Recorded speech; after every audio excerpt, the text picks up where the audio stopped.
네, 대공개 시사 1번지 2부 시작합니다. 지난주 목요일에 만났던 이진동 기자, 이번 주에 좀 더 일찍 모셨는데요. 대한민국을 들썩이게 하는 이슈의 중심으로 들어가 보는 시간입니다. 발로 뛰면서 날 것 그대로의 팩트를 전하는 뉴스버스 발행인 이진동 기자 오셨습니다. 어서 오십시오. 예, 안녕하세요. 네, 오늘 이재명 후보가요 일정을 전면 취소했습니다. 부인 그렇습니까? 김혜경 씨가 낙상 사고를 당했다요. 네. 그래서 입원을 했는데 오늘만이라도 내 아내를 간호하고 싶다 그러면서 이재명 후보가 오늘 일정을 다 취소했습니다. 네. 빨리 나와야 될 텐데 뭐 다행히 큰 부상은 아니라고 하니까요. 어찌됐든 이제 대선이 시작이 되면 또 후보 부인들도 관심 아니겠습니까? 네, 역할을 하셔야죠. 예, 후보 부인도. 그리고 다른 후보 부인하고 달라서 대통령 부인은 법적으로 지위가 또 있잖아요. 최고 권력자에게 가장 많은 영향을 주는 사람이라고 봐야죠. 그러니까요. 그래서 사실은 이제 검증 대상도 되는 거고요. 부속실도 있어서 또 그렇죠. 영부인을 이렇게 또 챙기는 또 영부인 공적- 일정도 관리하고 그렇게 해야 되니까. 공적으로 뒷받침을 하는 거고. 예. 네. 그래서 언젠가 우리가 또 후보 부인도 한번 좀 다뤄봐야 되는데 오늘 이재명 후보의 부인 김혜경 씨가 낙상 사고를 당해서 윤석열 후보의 부인 김건희 씨와 관련해서도 뉴스버스에서 취재를 한 적이 있었죠. 꽤 오래돼가지고 약간 가물가물한데 네. 저희의 취재는 그런 것이었습니다. 그러니까 이제 애초에 출발점이 김건희 씨의 어머니이시죠. 윤 후보의 이제 장모 되시는 분이 2005년도 2004년 무렵에 최 씨죠. 그렇죠. 최은순 씨죠. 예. 최모 씨. 예. 최은순 씨인데 정대택 씨라는 분과 어떤 투자를 해서 이익금 배분 문제로 다툼이 생겨요.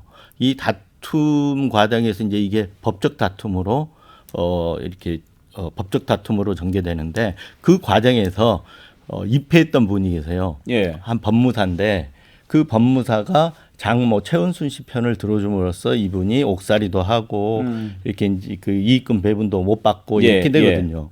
그런데 이 정대택 씨라는 분이 옥살이하는 과정에서 중간에 입회했던 분이 증언을 번복을 해버려요. 그러니까 이게 그 실체가 바뀌는 상황이 되잖아요. 예. 그때 이제 김건희 씨가 이분을 찾아가서 1억 원을 가지고 가서 원래 했던 대로 증언을 해달라 이렇게 얘기한 부분이 저희가 이제 과거에 취재했던 걸 토대로 예. 김건희 씨를 취재하는 과정에서 그래서 이제 김건희 씨 직접 해명을 들어볼 필요가 있겠다 싶어서 저희 뉴스버스 측에서 김건희 씨에게 연락을 한 겁니다. 국민들이 김건희 씨 목소리를 육성으로 이렇게 듣게 된 게 그때 뉴스버스 취재한 내용이 처음이었을 겁니다. 그렇습니다. 그래서 그 뒤에 이제 저희들이 워낙 처음이다 보니까 그리고 저희들이 신생 매체이고 그러다 보니까 짜고 하는 거 아니냐. 저쪽이 해명해 주기 위해서 하는 거 아니냐. 미리 이제 터뜨려주는 효과가. 김건희 씨하고 짜고. 그렇죠. 윤석열 후보 측과 짜고 하는 거 아니냐. 그런 생각 그때 가질만 했던 게 왜냐하면 이제 여러 가지 얘기가 막 나왔지 않습니까? 김건희 그렇죠. 씨와 관련된 얘기들이. 네. 그런 상황에서 과연 실체가 뭘까 진실이 뭘까 궁금했는데 뉴스버스라고 하는 곳에서 김건희 씨 취재했다. 그 얘기를 듣는 순간 뉴스버스가 김건희 씨하고 가까운가 보다 그런 생각할 만했죠. 많이들 하셨고 제가 또 과거에 국정농단 사건 때 일부 소위 말하면 구구 쪽에서는 저에 대해서 뭐 윤석열 후보의 어떤 그 조종을 받아가지고 국정농단 사건 보도를 했다 이런 기획론까지 주장을 했었고요. 그런 음모론이 그 당시에도 상당히 좀 먹혔었거든요.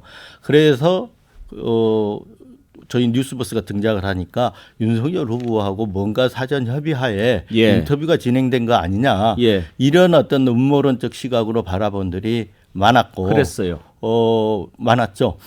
그런데 이제 저희들은 그 원래 목적은 그 취재가 아니었고 좀 전에 말씀드렸던 위중교사 이런 의혹에 대한 취재를 진행을 했었거든요. 그런데 그 부분이 김건희 씨가 그 당시 이제 준리 문제가 굉장히 떠오르다 보니까 난 준리가 아니다. 그리고 나는 무슨 그 당시에 이제 그 사생활적인 부분이긴 하지만 전 검사하고 어떤 동거설 문제가 있었거든요.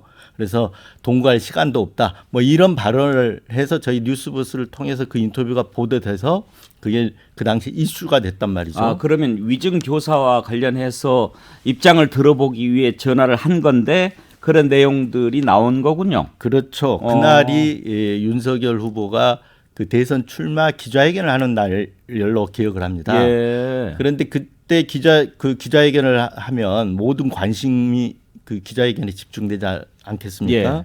그래서 저희 뉴스버스는 그 기자회견 타이밍을 노려서 한 기자회견이 끝나고 한 10여 분 뒤에 김건희 씨를 인터뷰를 한 거죠.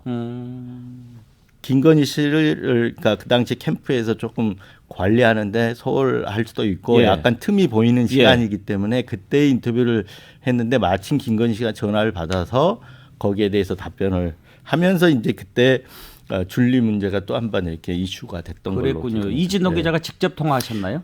저는 아니고요. 저는 예. 이제 우리 기자들하고 같이 호흡은 같이 하지만 네. 윤진희 기자라고 윤진희 기자가 워낙 또 취재를 잘하고 네. 또 전화를 받으면 그걸 또 잘 이끌어 가야 되잖아요. 예. 그래서 그런 어떤 또 발군의 실력을 보여서 거의 한 40여 분 이상 통화를 한 걸로 알고 있습니다. 그러면 이진동 기자가 그 이제 통화 내용을 다 이렇게 들어보고 판단하실 때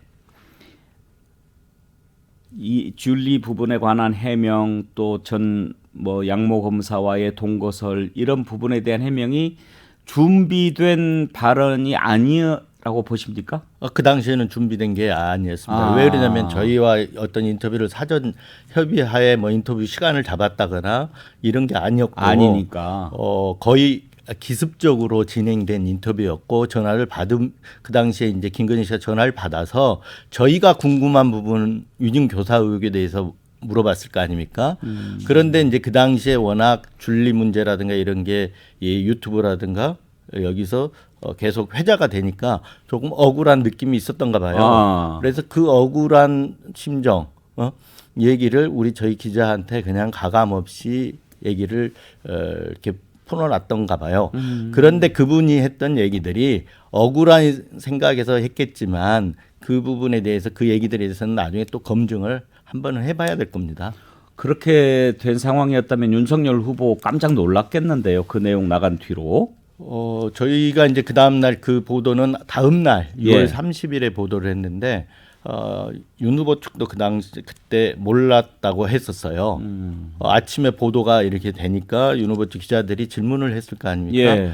그런데 윤 후보가 모르고 이제 당황하면서 질문을 받았던 걸로 기억을 하고 있습니다. 그러면 그 뒤로 또 통화해 본 적이 있습니까? 저희 윤진희 기자가 가끔 이렇게 통화를 하는 것 같은데 예. 최근에 후보가 되고는 통화를 했다는 얘기는 듣지 못했습니다. 예. 그 뒤로 그러면 또 추가로 통화해서 자기 입장을 밝히거나 뭐 해명한 내용들이 있나요? 특별히 저는 이제 그 뒤로 그때 이제 그런 그 허를 찌르는 인터뷰를 당한 예. 다음에 그 뒤로는 굉장히 조심할 것 같습니다. 그렇겠죠. 이제 이진동 발행인 만나서 쭉 경위를 들어보니까 네. 많은 부분이 좀 정리가 되고 이해가 됩니다. 맨 처음에 그 큰 화제가 됐지 않습니까? 처음 나온 거니까. 그렇죠. 그래서 저희들은 위증 교사 의혹 부분이었는데 그 인터뷰 내용을 받아보고 그 당시 가장 그게 뜨거운 부분이었지 않습니까? 그래서 우선은 위증 교사 의혹에 대한 기사 부분은 예. 뒤로 돌리고 그거부터 먼저 그렇죠. 저희들이 꺼내 들었던 원래 거죠. 취재 열심히 하다 보면 다른 게 걸리기도 하지요. 그렇죠. 네. 그리고 또 뭐 도이치모터스 주가 조작 의혹도 지금 연루가 돼 있는데 그 부분도 혹시 취재가 돼 있습니까? 그 부분은 뭐 새로 취재됐다기보다는 정리라고 해야 될까요? 지금 현재 또 중앙지검에서 수사가 진행이 되고 있지 않습니까? 그래서 김건희 씨 소환이 임박했다 이런 보도도 나오고 있는데 수사 진행 상황을 좀 지켜봐야 할 거고요. 윤 후보가 지금 이제 국민의힘 대선 후보가 공식 대선 후보가 예. 됐기 때문에 아마 검찰에서도 이런 어떤 그런 어떤 상황들을 고려해서 수사를 하지 않을까 이렇게 생각이 됩니다. 그런데 제가 보는 거는 그렇습니다. 그러니까 김건희 씨가 2012년 11월에 도이치모터스 이제 권오수 회장의 권유로 1억 원을 투자했다가 예. 그다음에 1억 그러니까 7개월 만에 1억 8,300만 원을 이렇게 수익을 거둬요. 네. 그러니까 1억 8,300만 원을 되돌려 봤거든요. 그러니까 소위 말하면 수익이 83%가 나는 거죠. 그게 거의 1년 만에 이루어지는데, 근데 저는 이제 다른 것보다도 사실 그 시점을 굉장히 중요하게 보는데, 2012년 11월에서 투자하고 2013년 6월에 이렇게 돌려봤는데, 지금 윤석열 후보가 그 당시에 검찰에 있을 때 서울중앙지검 특수일부장을 하던 시점이 2012년 7월에서 2013년 4월이란 말이죠. 묘하게 겹치는 시기예요. 결국은 이 권오수 회장이 김건희 씨를 보고 투자를 했겠느냐.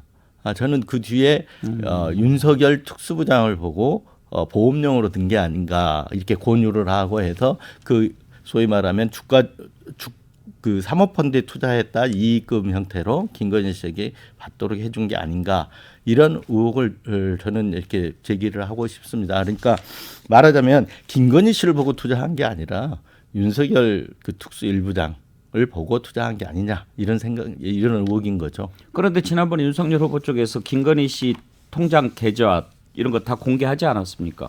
네, 그런 걸 알고 있습니다. 그래서 그 전에도 윤석열 후보 쪽에서는 정상적인 거래였다라고 계속 해명을 해왔습니다. 오히려 손해 봤다는 얘기는 뭐죠? 그 부분은 이제 도이치모터스 주가 조작이 여러 형태가 있는데 제가 보기에는 한 번은 2017년도에는 20억 원을 매수했다가 바로 20억 원을 돌려받기도 해요. 뭐 이런 여러 가지 과정들이 있는데 거기서 어떤 자기 이익을 볼 만한 거래는 없었다. 이런 취지의 얘기 같습니다. 그러면 이진동 기자께서 이제 쭉 취재를 해본 결과 부인 관련된 것 그리고 장모 관련된 의혹들이 앞으로 선거 과정에서 변수가 될 정도의 무게다 아니다 어떻게 생각하십니까? 저는 변수가 될 수 있다고 봅니다. 왜 이러냐면 후보 가족의 문제이지만 결국은 전부 다 후보 아까도 말씀했지만 부인 같은 경우는 또 최고 권력자에 가장 큰 영향을 미치는 위치에 있고 또 이제 어떤 공적인 어떤 세금으로 뒷받침되는 공적으로도 뒷받침을 받지 않습니까? 이런 부분들이 있기 때문에 검증 과정에서 뭔가 어떤 위법적인 일들이 드러난다면 어떤 후보에게도 영향을 어떤 국민의 선택에도 당연히 영향을 준다고 봐야죠. 예. 알겠습니다. 백운계 시사 1번지 이진동이 간다. 뉴스버스 발행인 이진동 기자와 함께하고 있습니다. 잠시 전하는 말씀 듣고 찾아뵙겠습니다. 네, 백운계 시사 1번지 이진동이 간다 함께하고 계십니다. 뉴스버스 발행인 이진동 기자 함께합니다. 뉴스버스에서 검찰 고발 사주 의혹 사실 뉴스버스가 아니었으면 이런 일이 세상에 드러나지 않았을 텐데 그동안 이와 관련해서 김웅 의원 계속 기억이 안 난다 그렇게 얘기하지 않았습니까? 그런데 이번에 김웅 의원과 제보자 조성은 씨가 통화했던 내용을 또 뉴스버스가 전문을 공개를 했죠. 네, 그동안 띄엄띄엄 알려졌던 거를 갖다 저희 사실상 거의 풀 텍스트를 공개를 했습니다. 저희가 좀 들어보면 좋을 텐데 그게 녹음 내용도 있습니까? 아니면 녹취록만 있습니까? 녹음 내용을 저희 유튜브에다 그대로 공개를 한 겁니다. 왜냐하면 그러니까 이 종이로 나온 녹취록으로 보는 것과 음성으로 듣는 거는 굉장히 다르거든요. 그러면은 그 뉴스버스에 들어가면 목소리를 들을 수 있습니까? 네, 거의 풀텍스트 공개가 돼 있습니다. 그렇군요. 네. 어떻게 들어가면 됩니까? 저희 뉴스버스.kr로 들어오시면 거기에도 유튜브가 올려져 있고요. 유튜브 방송에서 뉴스버스 이렇게 검색을 하시면 그렇게 또 볼 수 있군요. 네, 그 바로 들어갑니다. 통화 내 분량이 전부 얼마나 됩니까? 10여 분 분량으로 알고 있습니다. 그러니까 그 중에서 저희들이 이제 공개한 분량이 한 11분 정도 이렇게 됩니다. 통화는 그보다 조금 더 됐고요. 들어보시면은 어떻습니까? 그 좀 은밀한 느낌이 있습니까? 은밀하다기보다는요. 그러니까 이제 이걸 풀 텍스트로 이렇게 하는 것과 그동안 띄엄띄엄 나온 거를 이렇게 그 어떤 텍스트로 하거나 또 띄엄띄엄 듣는 것과 이게 풀로 그냥 이렇게 쭉 대화 흐름을 듣는 건 완전히 차이가 다르거든요. 근데 은밀하다기보다는 그 당시에는 그런 게 이게 사후에 이렇게까지 문제 될 줄을 몰랐겠죠. 그래서 아주 자연스럽게 대화가 이어집니다. 그때 당시에는 조성은 씨도 협조적이었죠. 당연히 이제 그 당시 선거 총선을 코앞에 두 시점이었고 조성은 씨가 맡는 직책이 미래통합당 선대위 부위원장이었잖아요. 그렇기 때문에 어떤 같은 편이다, 같은 일을 한다라는 상황에서 대화가 이루어졌다고 봐야죠. 예. 그런데 조성은 씨는 몰라도 김웅 의원은 검사 출신 아닙니까? 그렇죠. 그러면은 그런 일을 진행하면서 이것이 옳지 않다라고 하는 것을 알았을 것 아닙니까? 당연히 알았죠. 저희들이 이제 그래서 처음에 공개한 그 텔레그램 메신저의 그 어떤 화면 캡처에도 방 폭파, 그러니까 소위 말하면 대화를 주고 받은 다음에 방을 폭파하세요라는 이 부분이 있었잖아요. 그래서 이 부분에 대해서 김웅 의원이 위법적이다라고 생각을 하고 있었다, 인식을 하고 있었다, 이렇게 보는 거죠. 녹취록 전체적으로 들어보시고 가장 좀 눈에 띄는 부분이라든지 새롭게 좀 느껴진 부분이 있다면 어떤 부분입니까? 그러니까 그 중요한 대목들은 이미 노출이 돼 네. 있었고 언론에 보도가 됐습니다. 저희도 보도했지만, 그래서 이제 가장 중요한 부분이 저는 이 부분이라고 봐요. 이 사건의 핵심은 결국은 윤석열 당시 검찰총장의 지시가 있었느냐 없었느냐, 묵인하에 진행됐느냐 안 됐느냐, 이 부분이잖아요. 그래서 결국은 윤석열 지금 후보와 관련된 부분이 가장 핵심인데요. 그 부분에 대해서 김웅 의원이 뭐라고 하냐면, 제가 찾아가면, 그러니까 고발장을 접수를 어디에 시키는데, 대검에 접수시키는데 제가 찾아가면 윤석열이 시켜서 고발하는 것이다가 나오는 거예요, 이렇게 얘기를 하는 부분이 하나 있고, 그리고 저희가 고발장 초안을 만들어 보내드릴 거니까라는 이 부분이 있습니다. 근데 윤석열이 시켜서 되는 거예요, 이 부분인데, 근데 앞뒤 맥락이 어떻게 되냐면, 이제 이것만 딱 떼놓고 보면 윤석열이 시켰다 안 시켰다 이게 파악하기 힘들잖아요. 그렇죠. 그래서 이 보도가 나온 다음에 당장 윤석열 캠프, 그 당시 이제 후보가 되기 전에 그 캠프에서는 봐라, 이건 김웅 의원이 윤석열이 시키지 않았다는 걸 얘기하는 거 그렇죠. 아니지 않냐, 그렇게 이렇게 해명을 했잖아요.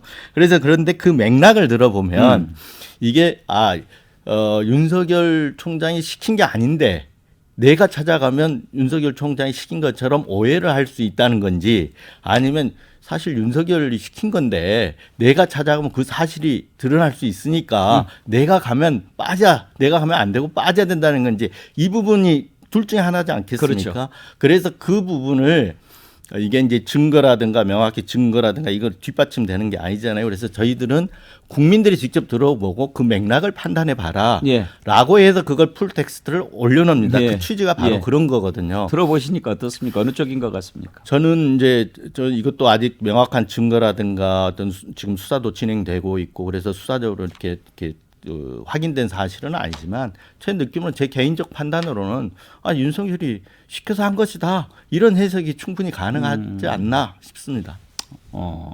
다만 그게 가장 핵심적인 문제고 김웅 의원에게도 곤혹스러운 부분이겠죠. 그래서 자꾸 이제 기억이 안 난다라고, 그러니까 풀 텍스트를 보시면 알지만 김웅 의원이 설명도 하고, 나중에 조성은 씨는 그 전화를 처음 받는 거잖아요. 그래서 무슨 말인지 잘 못 알아듣는 것 같기도 하니까 무슨 말인지 아시죠? 이렇게까지도 확인을 한단 말입니다. 그런데 이제 김웅 의원이 이게 기억이 안 난다거나 전달만 한 것 같다거나 이렇게 말하는 거는 바로 그 지점이 굉장히 곤혹스러운 부분이다, 이렇게 보여지는 겁니다. 그렇기 때문에 달리 할 말이 없잖아요. 11분 가량이면 지난번에 김웅 의원이 공수처에 출석해서 조사를 오랫동안 받았잖아요. 그러면은 직접 이렇게 들려주면서 조사했을 가능성이 있지 않나요? 저는 그렇게 했으라고 봅니다. 거기서도 그런데 김웅 의원이 이제 조사 과정이 어떻게 이루어졌는지는 잘 모르겠습니다만 기억이 안 난다라는 진술을 이렇게 되풀이하지 않았을까. 자기 목소리를 듣고도 싶습니다. 기억이 안 난다고 얘기할 수 있을까요? 기억이 안 나는 걸 어떻게 또 탓할 수는 없지 않습니까? 그런데 상황적으로 볼 때 납득이 안 되는 부분이죠. 되게 기억이 안 나도 옛날에 통화했던 내용을 다시 들려주면서 이래도 기억이 안 나냐 그러면, 그러고 보니까 기억이 나긴 나는데 이렇게 얘기해야 상식 아닌가요? 그렇죠. 그리고 또 이제 제가 지난번 시간에도 말씀드렸지만 검사는 또 공익의 대변자라고 하지 않습니까? 그래서 그런 직무를 하셨던 분이고, 그렇다 그러면 좀 당당하게 어떤 수사라든가 수사에도 임하고 국민들 앞에서 진실을 밝힐 필요가 있다. 저는 이렇게 생각합니다. 혹시 이렇게 취재하는 과정에서 아니면 또 그 전에 법조 출입하시면서 김웅 의원이 윤석열 당시 총장과 관계나 사이가 어느 정도였는지도 좀 알 수 있나요? 김웅 의원과의 관계 이렇게 그동안에 알려진 걸로는 그렇게 가까운 사이는 아니었다. 뭐 측근이라고 할 수 있는 정도는 아니었지만 예. 또 그렇다고 해서 윤석열 총장에 대한 반대 뭐 이런 것도 반대는 아니었다. 아니고, 예. 예, 저는 그 정도로 알고 있습니다. 그래서 다만 그 당시에 이런 부분이 있죠. 김웅 의원이 검찰 출신이잖아요. 그리고 그 당시에 윤석열 후보가 검찰총장이었잖아요. 근데 검찰 출신으로 있다고 바로 국회의원 후보가 됐단 말입니다. 그러면 그 당시에 소위 말하면 친정에서 내지는 그리고 과거에 김웅 의원이 대검에 있을 때도 총장으로 이제 윤석열 후보가 있었거든요. 예. 그렇다면 그런 쪽에서 뭔가가 요청이 왔을 때 김웅 의원이 그걸 충분히 그쪽에 의사를 대변하거나 내지는 충실하게 전달했을 수 있다. 그게 왜 이렇게 볼 수 중요하냐면 지금 이제 대장동 의혹도 그렇고 고발 사주 의혹도 그렇고 측근이라고 하는 표현이 매우 중요한 무게를 가지고 있지 않습니까? 대장동 의혹도 과연 유동규 씨나 또 정진상 씨 뭐 이런 사람들이 이재명 시장의 측근이었냐 아니냐 여기에 그렇죠. 따라서 해석이 또 달라질 수 있는 거고 고발 사주도 손준성, 김웅이 측근이냐 아니냐가 또 결정하는 변수가 될 텐데 윤석열 후보 쪽에서는 손준성 검사 같은 경우에는 추미애 장관이 심은 사람이다, 측근이 아니다 그렇게 얘기를 했거든요.